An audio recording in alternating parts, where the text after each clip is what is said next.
लगा सकते हो भाइयों।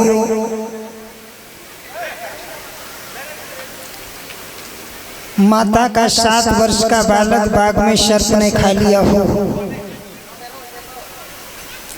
और मैया को ये सुनने को मिल जाए कि बेटा सर्प ने डस लिया। कौन सी ऐसी कठोर माता होगी जो इतना सुनने के बाद फिर खाना बनाएगी? लेकिन मजबूर थी, सुन भी लिया कि मेरे बेटे को नाग ने डस लिया, फिर भी मैया बेटा को देखने के लिए जा नहीं पाई। खाना बना रही है रसोई घर में, आंख से आंसू निकल रहे हैं, आंसू पोंछ लेती हैं कि अगर आंख का आंसू ब्राह्मण के भोजन पर गिर गया तो ब्राह्मण का खाना अशुद्ध हो जाएगा। खाना बना लिया, उसके बाद भोग लगा दिया। तब ब्राह्मण देवता से कहा कि ब्राह्मण देव मैंने भोग भी लगा दिया। तो ब्राह्मण ने कहा कि अब तू जा और जा करके देख कि बाद में तेरे बेटा की क्या कंडीशन है। शैब्या ने कहा कंडीशन क्या है मालिक? 2 गज कफन और दे दो मुझे, मेरा बेटा मर चुका हुआ। सर्प को डसे मेरे बेटे को काफी समय बीत गया, ये अभागी पहुंच नहीं पाई। अब मुझे बेटा जिंदा नहीं मिलेगा, 2 गज कफन दे दो जो मैं बेटा की लाश का अंतिम संस्कार कर सकूं। ब्राह्मण देव ने कहा कि पहले जाकर के देख तेरा ही बेटा है या किसी दूसरे का लाल तो नहीं। शैब्या बोली ब्राह्मण देव मेरी जैसी अभागिनी दुनिया में दूसरी हो ही नहीं सकती, मेरे पुत्र के अलावा किसी का पुत्र नहीं हो सकता। चली है वो माँ, बहनों सारे बाग की झाड़ियों में घूमती फिरी, बेटा को ढूंढती फिरी। रोहितासु का शरीर इतना अचेत हो चुका था कि बस उसके मुंह से बहुत धीमी आवाज निकल रही थी, माँ माँ। इससे ज्यादा उसके मुंह से कुछ नहीं निकल रहा था। मैया चारों तरफ घूमती हुई जब अपने बेटा के पास पहुंची है, बेटा को पड़ा देखा, पागलों की तरह से मां बेटा के ऊपर टूट पड़ी। पागलों की तरह अपने सर के केस नोच नोच करके फेंकने लगी और बेटा के मुंह पर मुंह रख के फपक फपक करके रोने लगी और कहा लाल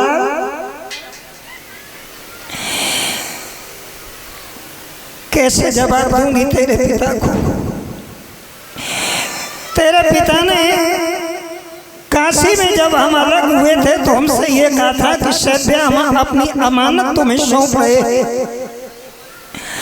अपने प्राणों को कुर्बान कर देना, लेकिन मेरे कलेजे के टुकड़े का कुछ बिगड़ने मत देना। जब मैया रोहित के चेहरे पर मुंह रख करके रोई है तो रोहित के ओठों पर आंसू गिरे, रोहित के शरीर में चेतना आ गई। रोहितासु ने कहा मां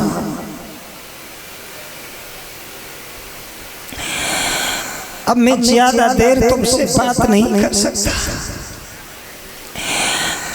मेरे शरीर में जहर इतना बढ़ चुका है मैया। माँ आप परेशान न होना, मैंने भी तो तुम्हारी सेवा ज्यादा नहीं कर पाई, मैं भी तो वो अभागा हूँ जो जी भर के तेरी सेवा नहीं कर पाया। माँ लेकिन रोना मत, हम तो श्वासों की गाड़ी से चले जाएंगे, बेटा बन के तेरी गोद में आएंगे।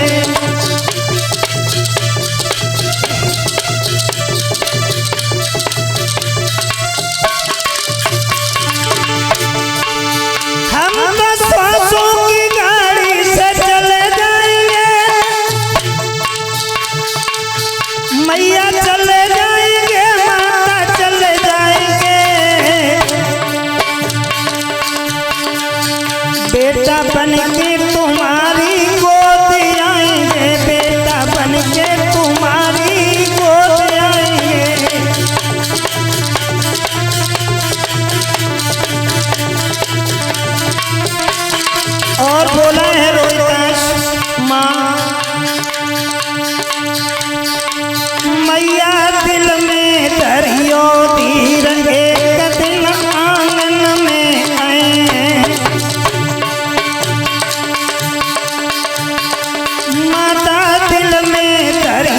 धीर लौट तेरी गोदी में आए हैं।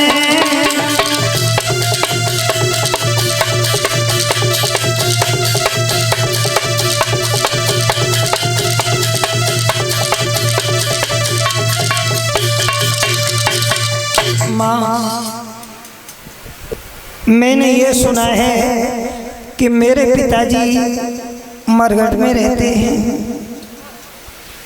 शेबिया ने कहा हाँ लाला तेरे पिताजी मरघट में रहते हैं। रोहित ने कहा माँ ज्यादा देर नहीं टिक सकता मैं, लेकिन यदि मेरी लाश को लेकर के तुम तो उसी मरघट में जाओ जिसमें मेरे बाबुल प्रहरी बन के रहते हैं, तो मैया मेरे बाबुल से जाकर के मेरी एक प्रार्थना कह देना, मेरा एक निवेदन कह देना उनसे।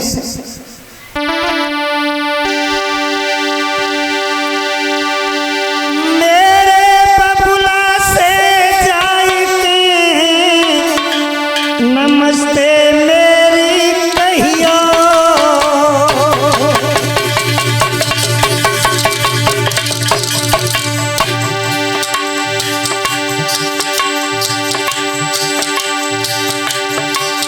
मेरे बाबूला घबराए रे तसल्ली उनको दियो।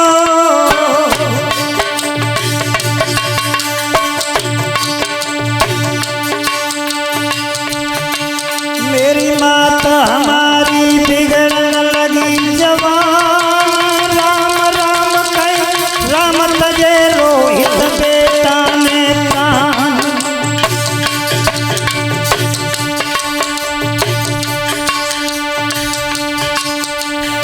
जागी माटी रह गई पड़ी के पिंजरा खाली कर दो है,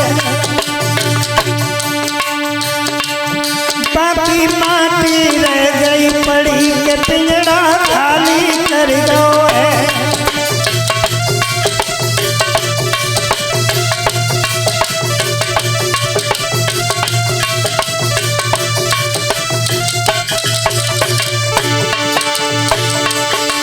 अरे खाली कर गए लला जाको स्वर्ग में रम गो है, जागी माटी रह गई पड़ी के पिंजरा स्वर्ग में उड़ियो है।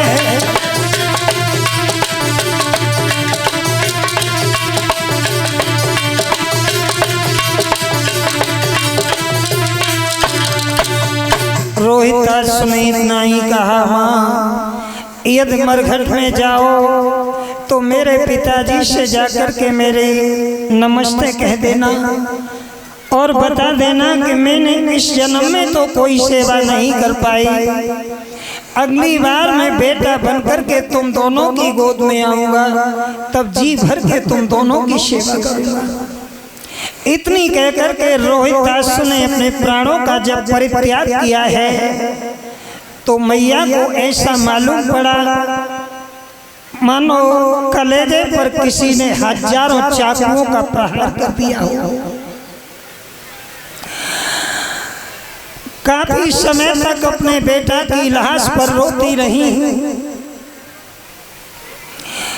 उसके बाद में अपने बेटा की लाश को उठा करके जब महारानी शेबिया मरघट की तरफ चली हैं, अंदाजा लगा सकती हो माताओं, कोई बहन परदेश में हो, जहां से कोई अपना न दिखाई देता हो, और वहां परदेश में जाकर के उसका इकलौता लाल खत्म हो जाए, जहां कोई भी उसे सहारा देने वाला ना हो, और उसके बाद अपने बेटे की लाश को लेकर के उसे मरघट तक अकेला जाना पड़े, किस माँ की इतनी हिम्मत हो सकती है। लेकिन धन्य है वो भारत की माँ जिसने इतनी मुसीबतें उठाने के बाद में अपने नाम को भारत के शास्त्रों के पृष्ठों में जोड़ करके आज भी ऐसा महसूस होता है कि जब उस माता की कथा सुनने को मिले तो ऐसा प्रतीत होता है कि ऐसी माँ साल 2 साल पहले ही धरती पर आई होगी। लहास को लेकर के जब मरघट की तरफ चली है, मरघट में गई, समय रात्रि का है।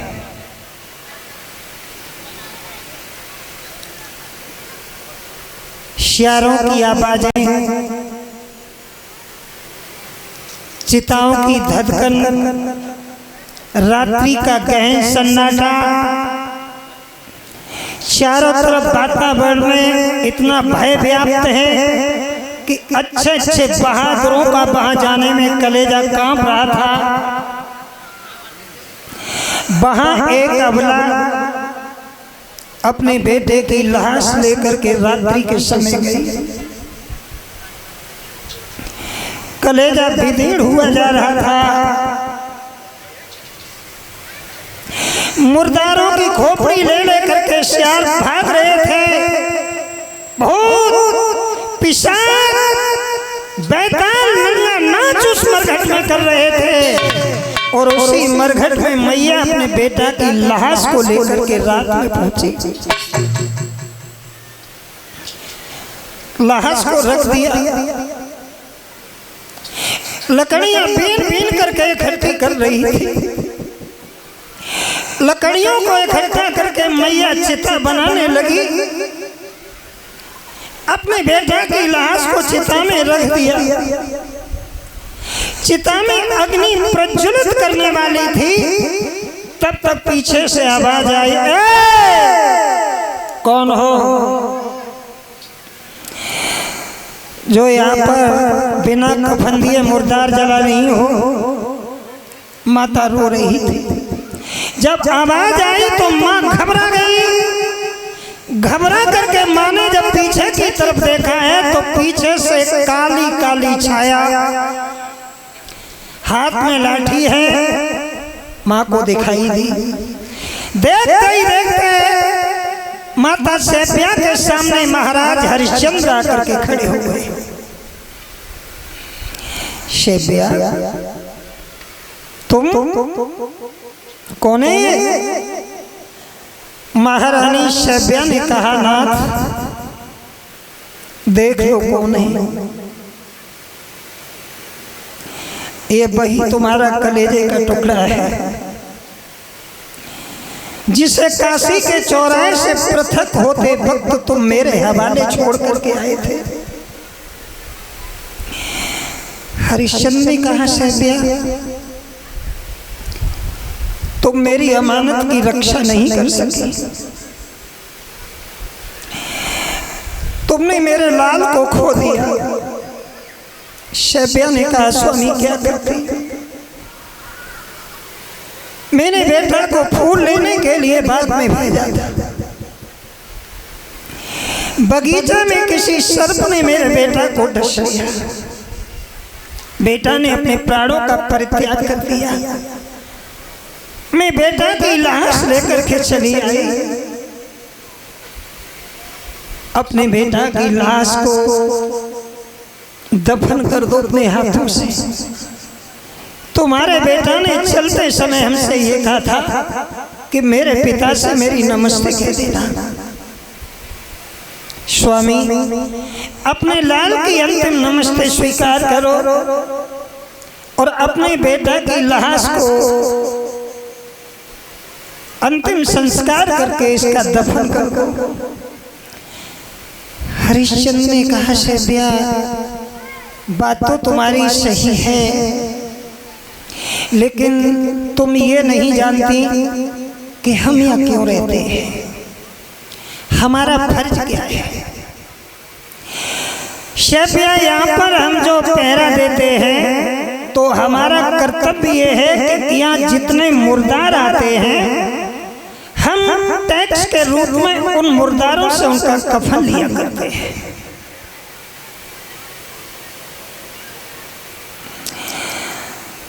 तुम्हें यदि अपने बेटा की लाश जलानी है तो कफन देना पड़ेगा। शेब्या, इस धर्म के पीछे मैंने अपना सर्वस्व निछावर कर दिया। इस धर्म के पीछे मेरा सब बर्बाद हो गया, राज्य चला गया, मैं भिखारी बन गया, पत्नी हाथों से चली गई, बेटा हाथों से खो गया। उसी धर्म के प्रति मैंने सब कुछ खो डाला, और वो धर्म अगर अंतिम समय पर चला गया तो मेरा सब निरर्थक हो जाएगा। देवी, मेरा नियम भंग न कर, तुम हमें कफन दो, हम तुम्हारे बेटा की लाश को जरूर जला देंगे। शेब्या ने कहा, स्वामी इतना कठिन हृदय हो गया तुम्हारा, किससे कफन मांग रहे हो? जिससे कफन मांग रहे हो वो कोई और नहीं, तुम्हारी खुद की प्राण प्रिया है। मेरे पास कुछ भी नहीं है। एक साड़ी में अवध से पहन करके आई थी, आधी साड़ी फाड़ करके मैंने रोहित को कफन के रूप में ऊपर से डाली है। आधी साड़ी से मैं अपना शरीर ढके हूँ। हरिश्चंद्र बोले, प्रिय सच बात है, तुम सच कह रहे हो, लेकिन याद करो वो दिन, आज अगर तुम हमारी प्राण प्रिया हो तो प्राण प्रिया तो गोरी तुम मेरी उस दिन भी थी, जिस दिन मैं गोमती नदी के घाट पर एक मेहतर का घड़ा लेके गया था। क्या उस दिन तुम मेरी पत्नी नहीं थी? प्रिय, क्या उस दिन मैं तुम्हारा हृदय सम्राट नहीं था? तुमने मुझे मेहतर कह के ठुकराया था। बोले हैं हरिश्चंद्र,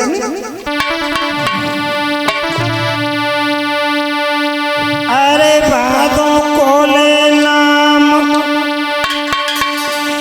याद कर बादिन की गोरी,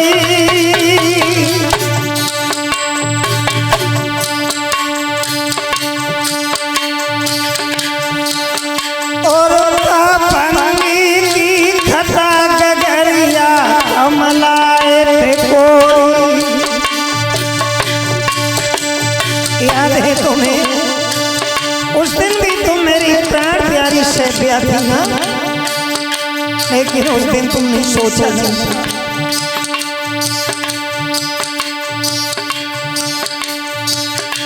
बनी तुम बादिन मिशुरानी,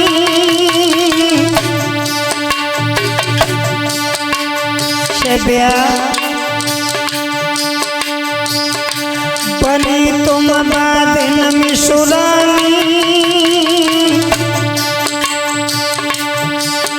अब डारल लागी लाश बिगारे गंगा कोरे पानी। प्रिय,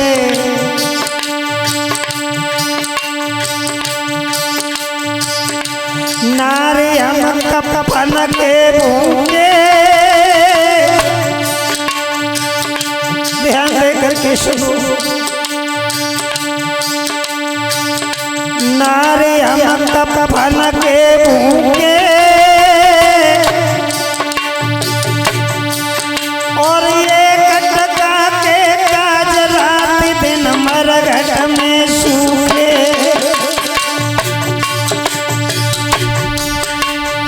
याद नहीं है तुम्हें? दुपट्टा कफन में छीनो, बारिश में दुपट्टा कफन में छीनो, और नई कंचमन तोरी हमें क्या दुनिया मेरी जीनो।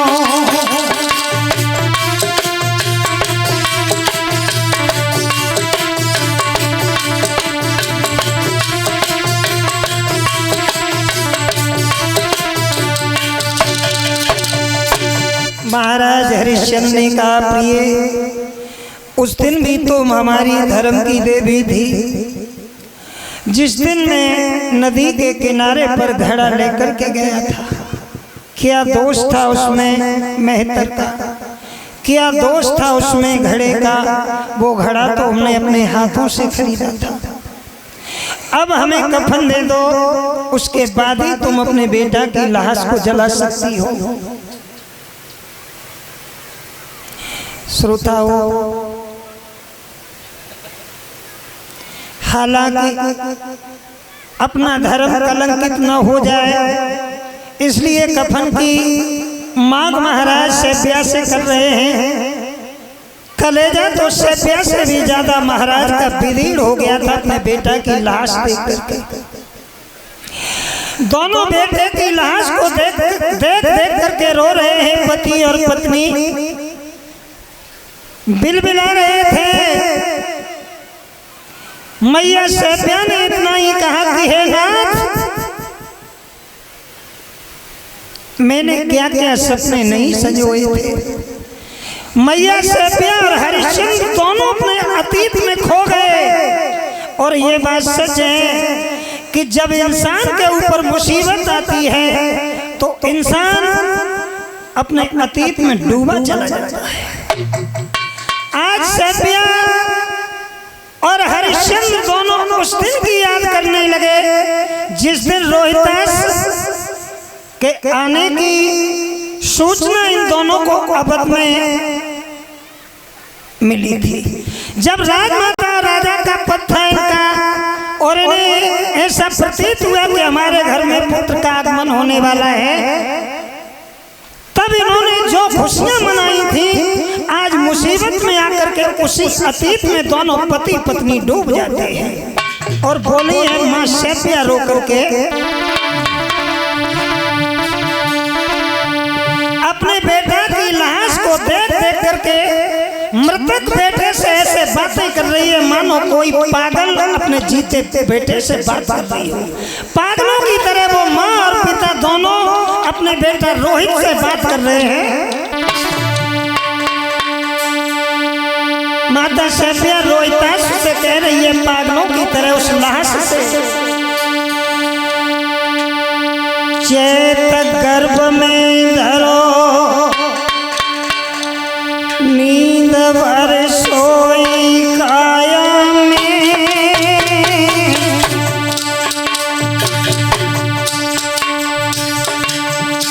अपने हृदय सम्राट को इशारा कर रही है ना इस बेटा। अरे चैत गर्भ में धरो नींद भर सोई तिकाया में,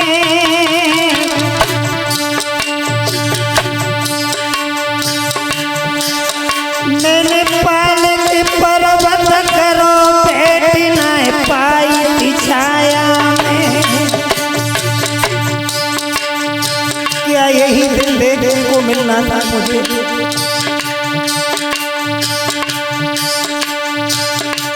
ओ पकड़ परमेश्वर रूपे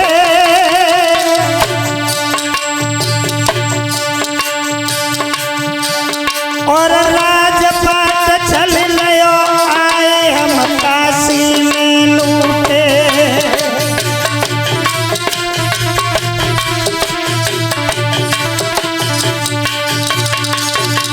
अपने स्वामी की तरफ मुखातिब होकर के मानेगा स्वामी,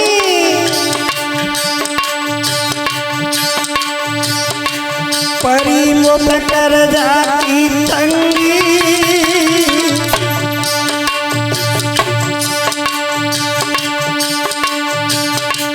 परी जब कर जाती तंगी और उनके नीचे घर जाई भूप पे हुक्म करे बंदी।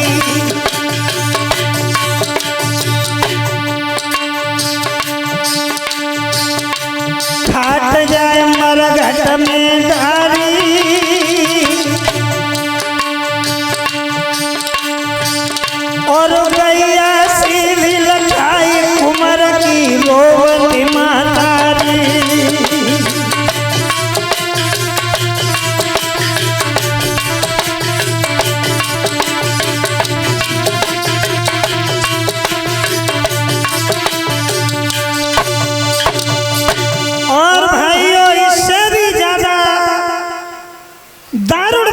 का समय तो तब आया कि जब माँ ने अपने पति की तरफ मुखातिब होकर के बेटा की याद दिला करके कहा कि नाथ, अरे लागत ही बैसाख उमर जब फूलन कुआयो,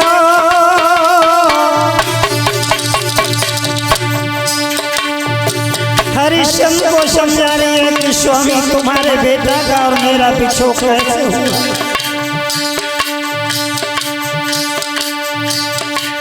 लला तेरो फूलन कुआयो और बेटो करिया नाग मारे फन विषयर मेरे खायो।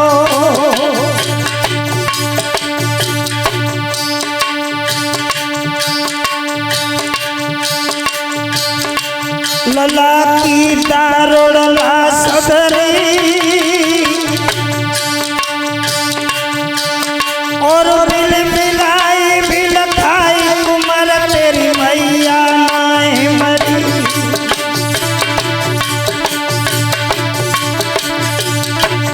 जब मैं दौड़ करके फूल बाग में आई थी तो बेटा जहर के नशे में आघोष में डूब बिलखिरो फूलन को तो जो पुष्प तोड़ तोड़ करके रोहित ने एक टोकरी में बिलखिरो फूलन को तोना और मुख पे मुख धर लो कंटक पटाई लो तो छोना। अरे मुख पे मुख धर लो कंटक पटाई लो तो छोना।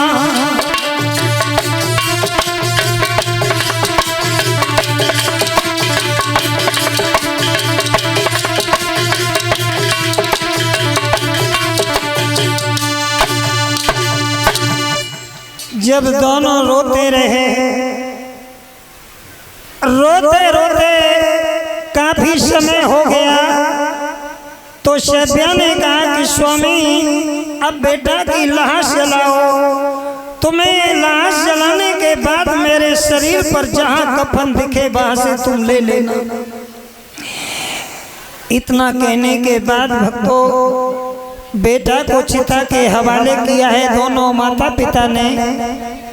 और जब हरिश्चंद्र ने चिता में अग्नि लगाई है, जब बेटा रोहित की चिता में से अग्नि प्रज्वलित हुई, धुआं निकल करके आसमान में जब विलीन हुआ है, दोनों माता पिता देख करके मूर्छाबंद हो जाते हैं।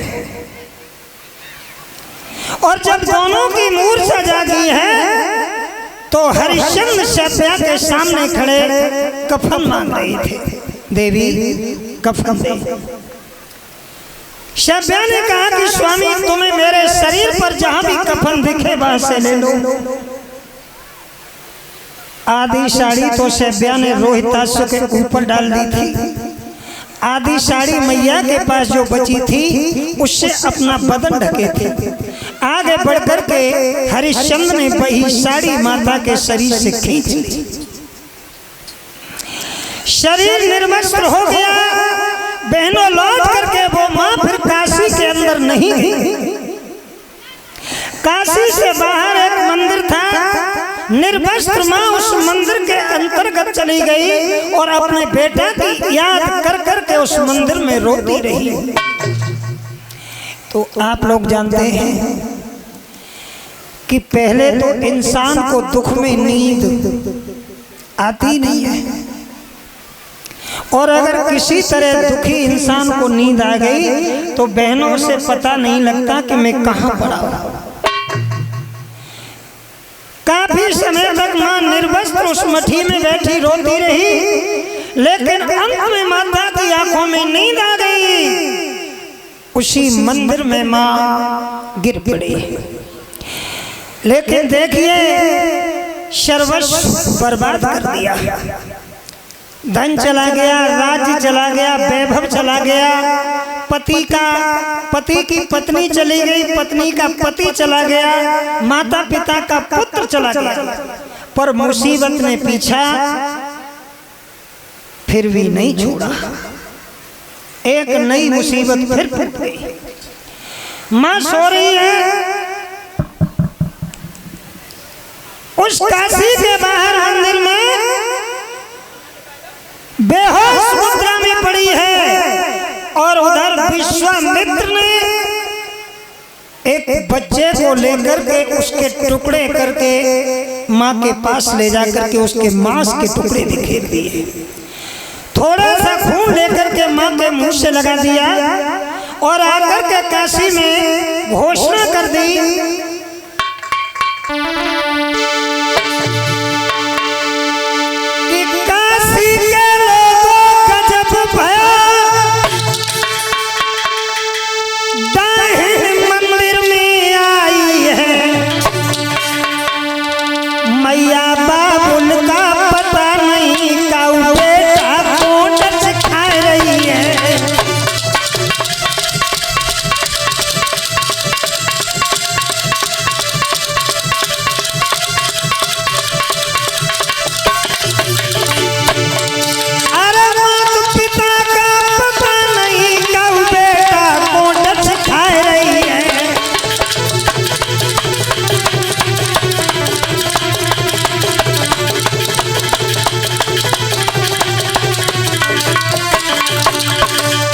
आकर के आवाज लगाई कि काशी के लोगों, काशी के बाहर जो मंदिर है उसमें एक डाहिन है, और वो इतनी अभागी डाहिन है कि किसी के बच्चे को उसने जिंदाई खा लिया है। ये खबर काशी नरेश के पास पहुंची। काशी के महाराज ने कालू सुपच को बुलाया और कालू सुपच ने हरिश्चंद्र को बुला लिया और कहा, हरिया तू जा करके देख कि गांव से बाहर जो मंदिर है उसमें कौन डायन आ गई है जो किसी के जिंदा बच्चों को खा रही है। चले ही हरिश्चंद्र डायन का वध करने के लिए। देखिए बाहरी भागी की विडंबना, नहीं पता था कि हमारे हृदय की देवी उस मंदिर के अंदर है। चल दिए लेते गिरता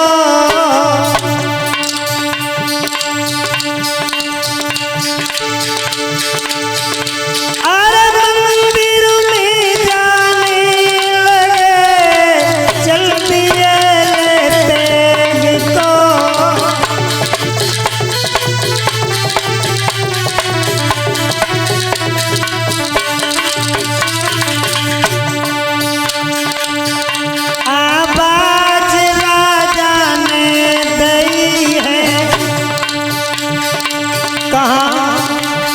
मंदिर में जाकर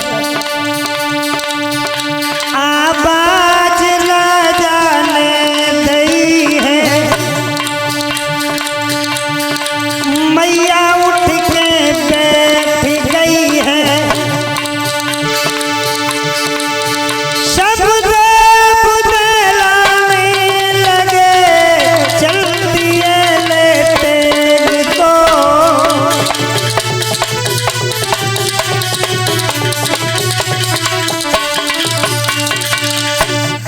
जब महाराज मंदिर में गए हैं और महाराज ने आवाज दे करके कहा कि ओरी नादान डाहिन, जिस तरह तुमने किसी के बेटे को डसा है उस तरह आप हमें भी डस लो।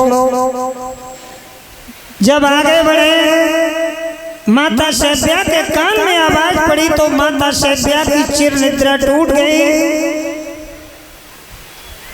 महाराज ने जब सैब्या की तरफ नजर डाली, सैब्या तुम, सैब्या बोली, धर्म के प्रति हमने सब कुछ बर्बाद कर लिया, आज हमारे पास कुछ भी नहीं है। लेकिन फिर भी हमने अपने धर्म को नहीं छोड़ा। लेकिन प्रिय मैं ये नहीं जानता था कि तू अपने बेटा के मोह में इतनी गिर जाएगी कि दूसरे के जिंदा बच्चों को खाना शुरू कर देगी। शैब्या ने कहा, स्वामी आप क्या कह रहे हैं? हरिश्चंद्र बोले, हम सच कह रहे हैं। देख तेरे चेहरे से खून लगा है, देख ये मांस के टुकड़े तेरे आसपास बिखरे हुए हैं। ये बालक तूने नहीं खाया तो फिर किसने खाया है? समझ गई शैब्या। शैब्या ने कहा कि नाथ, यदि मैं तुम्हें समझाऊं तो आप कैसे मान पाएंगे? अपनी गर्दन झुका दी और कहा, स्वामी मेरा सब कुछ बर्बाद हो गया, अब मेरे पास कुछ भी नहीं रहा, अब तो मुझे जीने का भी हक नहीं है। अगर अंतिम बार मुझे तुम्हारे हाथों से मौत मिल जाए तो मेरा सर्वस्व सफल हो जाएगा। गर्दन झुका दी और कहा कि चलाओ तलवार और मार दो मेरी जैसी अभागी डायन को। महाराज हरिश्चंद्र ने अपना तलवार वाला हाथ ऊपर किया, शैब्या ने अपनी गर्दन झुकाई, महाराज का तलवार वाला हाथ ऊपर से गर्दन तक गिरता। उससे पहले वहां एक घटना घट गई।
तब तक पीछे से चतुर्भुजी भगवान ने आकर के महाराज की कलाई को,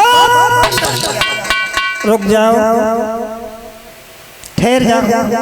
हरिश्चंद्र ने जब पीछे देखा तो भगवान विष्णुदेव हंस रहे थे। ठहर जाओ राजा, किसे मारना चाहते हो? अरे नादान, ये कोई डायन नहीं, ये तेरी धर्म की देवी शैब्या है, इसे मारना चाहता है तो? हरिश्चंद्र बोले, प्रभु ये तो मैं भी जानता हूँ, लेकिन मेरी शैब्या अपने बेटा के मोह में इतनी पागल हो गई कि वो दूसरे के बेटों को खाने लगी, इसलिए मैं इसे मारना चाहता हूँ। भगवान बोले, इसने किसी के बेटे को नहीं खाया। फिर तब तक विश्वामित्र और वशिष्ठ भी आ जाते हैं। वशिष्ठ और विश्वामित्र ने कहा कि हरिश्चंद्र, ये तुम्हारे धर्म की परीक्षा चल रही थी, तुम अपनी परीक्षा में उत्तीर्ण हो गए, किसी को नहीं खाया तुम्हारे धर्म की देवी शैब्या ने, माफ कर दो इसे, ये तो तुम्हारी परीक्षा थी। हरिश्चंद्र बोले, परीक्षा? ऐसी परीक्षा? क्या जरूरत थी ऐसी परीक्षा की जिसमें मेरी गोदी का लाल छीन लिया? ऐसी परीक्षा क्यों ली तुमने मेरी? भगवान बोले, हमने किसी के बेटे को नहीं छीना है, तू आवाज दे, तेरा बेटा जहां भी होगा वहां से वापस आएगा। हरिश्चंद्र बोले, प्रभु काहे के लिए मुझे पागल बनाए? मैंने अपने हाथों से अपने बेटा की लाश को जलाया है। भगवान बोले आवाज दे। हरिश्चंद्र ने जब बेटा रोहित को आवाज दी तो रोहित उसी मंदिर में से आवाज देता हुआ दौड़ करके अपने पिता के पैरों में गिर जाता है। भगवान विष्णुदेव भी साक्षात प्रकट हो जाते हैं। हरिश्चंद्र और शैब्या भगवान विष्णुदेव के पैरों में गिर गए और कहा कि प्रभु ऐसी परीक्षा आपने ले। भगवान बोले अब हम तुम्हारी सेवा से अति प्रसन्न हैं, हमसे कुछ मांग लो। हरिश्चंद्र बोले मांग ले। हाँ मांगो, हमारा दर्शन निरर्थक नहीं जाता। हरिश्चंद्र बोले अगर मांगने को कह रहे हो तो एक चीज दे दो। कौन सी? तो बोले हरिश्चंद्र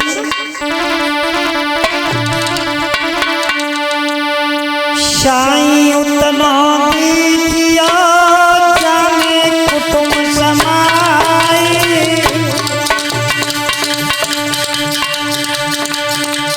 क्या मांगा? शाई उतना दीजिया जाने कुटुंब समाए। अरे मैं भी भूखा ना रहूं, कोई संतन भूख हो जाए।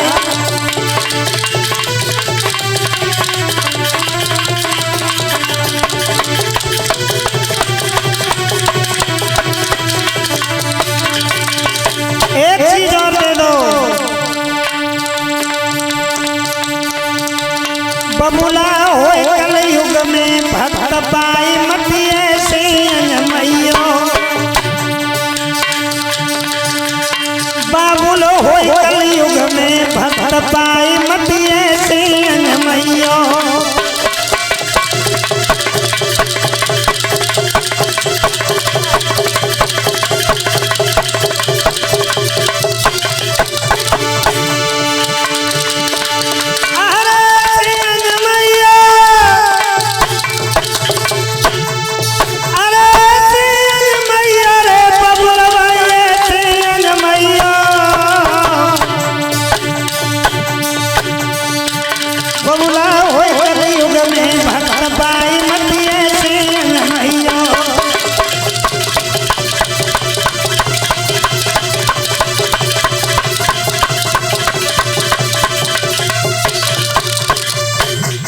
सात शब्दों में सत्यवादी महाराज हरिश्चंद्र ने कहा कि स्वामी पहली बात तो यह है कि हमें अधिक धनवान मत बनाना,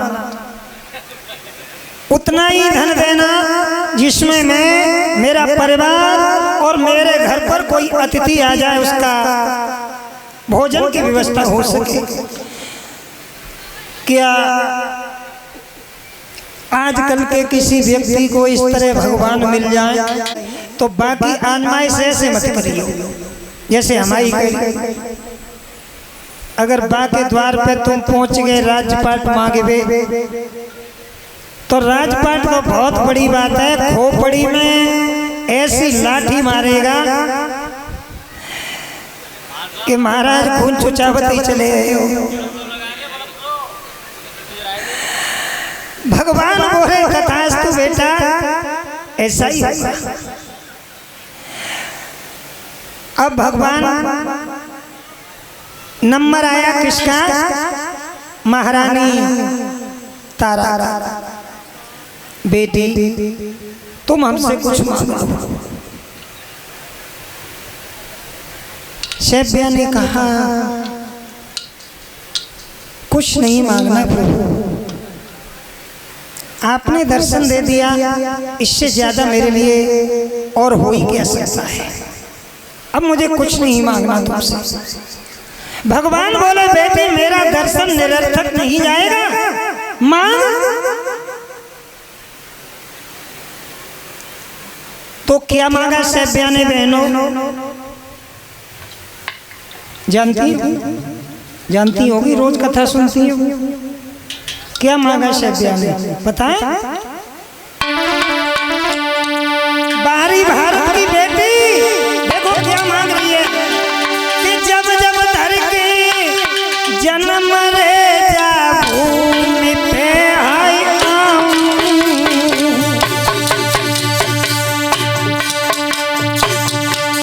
बाबा जी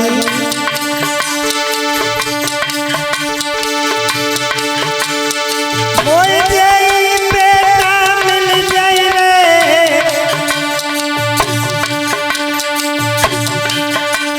मोए जाई बेटा मिल जाई रे, पति में देई पाऊं।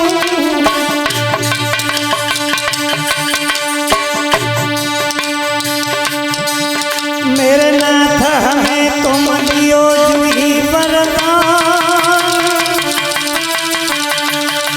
और पद के चरण में गिरधारी रहे हमारो ध्यान।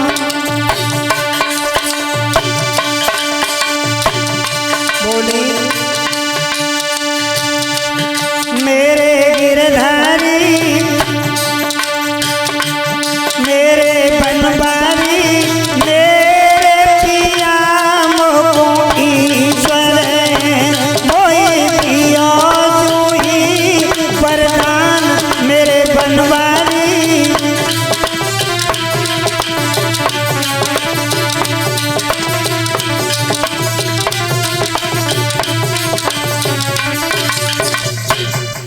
माँ ने कहा कि प्रभु अगर देना ही चाहते हो तो हमें यही वरदान दे दो कि जब जब भारत भूखंड में आऊं तो पति मिले तो महाराज जैसे मिले, और पुत्र मिले तो रोहिताक्ष जैसा मिले, बस और कुछ नहीं चाहिए मुझे। दोनों को वरदान दिया है। स्वर्ग से विमान आते हैं, महारानी तारा महाराज हरिश्चंद्र विमान में बैठ करके स्वर्ग धाम के लिए पलायन करते हैं। बेटा रोहित को राजगद्दी का उत्तराधिकार दे देते हैं। उसके बाद में विश्वामित्र वशिष्ठ भी वहां से चले जाते हैं, भगवान वहां से अंतर्ध्यान हो जाते हैं।